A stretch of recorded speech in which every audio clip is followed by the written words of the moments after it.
नान्यथाय कर्माणि संगं त्यक्त्वा करोति यः लिप्यते न स पापेन पद्मपत्रमिमाम्बसा। अनुवाद कुछ इस प्रकार से है, आप देखिए। जैसे यहाँ पे बोलते हैं, जो पुरुष सर्व कर्म को परमात्मा में अर्पण करके और आसक्ति को त्याग कर कर्म करता है, वो पुरुष जल से कमल के पत्ते की भांति पाप से लिप्त नहीं होता। जैसे इसके ठीक पीछे श्लोका में हमने क्या कहा था कि जो जो क्रिया हो रहा है, अगर इसको समर्पण भाव से आप कर लोगे तो पाप नहीं चढ़ता। फिर बोलते हैं, इसका उदाहरण यहाँ पे भगवान देते हैं कि जैसे तुम तो त्याग कर लोगे, लेकिन वो पुरुष कैसे एक कमल की पत्ते की भांति रहता है संसार में। और क्यों कमल का यहाँ पे एग्जाम्पल भगवान दिया है, क्योंकि यहाँ पे मैंने जितना रिसर्च किया, कमल को क्यों कमल को आप अगर देखोगे एक जलाशय में, अगर देखोगे कि उसके पत्ते में कभी भी पानी आता है तो वो उसको लगता नहीं, वो धीरे से चला जाता है। और पद्म कमल जो है, आप जो भी बोलते हो, उसको उसको यानी बोलते हैं ना, वो कमल खिलता है कहाँ पे, जहाँ पे गंदगी हो, कीचड़ हो, लेकिन वहां पे कमल ही खिलता है। और वो जाके नारायण को क्या हम लोग अर्पण करते हैं, और वो भी माता लक्ष्मी जी को भी कमल प्रिय है, और कमल नयन भी भगवान को बोलते हैं।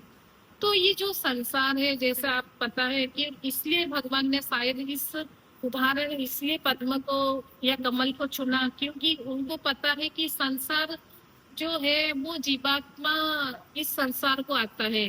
तो जीवात्मा किस पे डिपेंडेंट है? संसार को डिपेंडेंट है, तो संसार इसका पोषक है। वैसे ही कमल किसका पोषक है? जलाशय का पोषक है। तो जीवात्मा कभी भी नहीं भूलना चाहिए कि ये संसार ही मुझे क्या प्राप्त कराएगा, इसमें हमें भगवान का पुरुषार्थ कराएगा। फिर कमल क्या करता है, एक आप देखोगे जलाशय में अगर कमल आ जाए तो कितना शोभा बढ़ा लेता है एक जलाशय को। वैसे ही भगवान बोलते हैं, तुम जीवात्मा जब संसार को जाओगे तब संसार का भी शोभा बढ़ाना। किस कैसे? तुम्हारे तुम्हारे अंदर जो खुशबू से, तुम्हारे अच्छे कर्म से, तुम्हारे अच्छी सेवा से, वैसे ही तुम संसार में जाके कमल की तरह तुम शोभा बढ़ाना। हम लोग बोलते हैं ना, आप शादी में आओगे तो शादी में का शोभा बढ़ेगा। इसका क्या मतलब? क्या वो पर्सन जाते ही क्या शोभा बढ़ाता है? किस लिए? क्योंकि उसके गुण के कारण। फिर और एक पॉइंट है, जैसे अगर पद्म या कमल जो जलाशय में जो खिलता है, अगर वो अपना जहाँ पे वो खिलेगा वहां पे चांद से वो डूब भी जा सकता है। तो भगवान बोलते हैं, जैसे संसार में तुम भी, यहाँ पे भी चांद से तुम डूब जाओगे, वहां पे भी कीचड़ है, यहाँ पे भी कीचड़ है, लेकिन तुम डूबना नहीं, तुम पाप में आश्रित नहीं होना, तुम इंद्रियों के भोग की ओर जाना नहीं। तुम कमल की तरह अगर तुम धैर्यवान होके रहोगे और सारे इंद्रियों को एक दिशा में लेकर जाके सब चीज भगवान को अर्पण कर दोगे, तुम भी कीचड़ पे रहते हुए, जैसे कमल को कीचड़ स्पर्श नहीं करता, वैसे ही संसार का दुर्गुण आपको छू नहीं सकता और आप कभी भी डूब नहीं सकते। फिर और फाइनली क्या होता है, जो कमल क्या होता है, जो जब भी देखोगे कि कमल अगर सोचेगा नहीं मुझे कीचड़ में नहीं रहना है, तो अगर वो सोचे नहीं मैं उसको त्याग करके इस जल को, जल राशि को त्याग करके मैं बाहर चला जाऊं, उसी वक्त वो सूर्य के ताप से वो जल जाता है और वो कमल नष्ट हो जाता है।